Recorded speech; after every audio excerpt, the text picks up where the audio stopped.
kama watabaki na msimamo wao Chadema wa kuto kushiriki uchaguzi, ni dhahiri baada ya uchaguzi mkuu Chadema hakitokuwa tena chama kikuu cha upinzani Tanzania.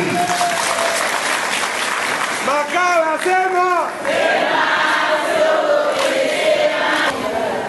na wahurumia sana wana Chadema ambao walikuwa na ndoto ya kugombea udiwani, walikuwa na ndoto ya kugombea ubunge, walikuwa na ndoto ya kugombea viti maalum.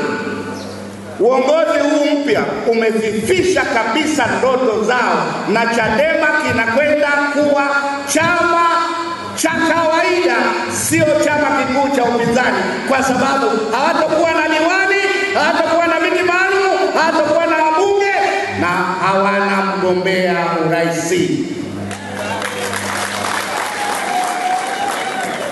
Kwa hiyo ndugu yangu Lissu na mhurumia, anaingia katika historia ya kwenda kukiua Chadema. Chadema kilichokuwa kinashiriki uchaguzi, Chadema ambacho kilikuwa kinapata wabunge, kinapata madiwani kupitia ndugu yangu, anaweka alama ya kwamba Chadema inaenda kufutika kuwa sio tena chama cha upinzani kikubwa hapa Tanzania.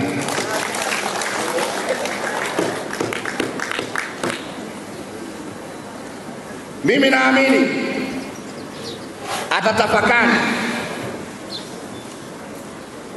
asiingie katika rekodi mbaya. Ibara ya 4 ya katiba ya Chadema mimi nimesoma, wanasema lengo lao ni kushiriki chaguzi za serikali za mitaa na uchaguzi mkuu ili washike dola. Hilo uongozi mpya hautaki, sio lengo lao. Sababu wanazozitoa hazina mashiko kabisa.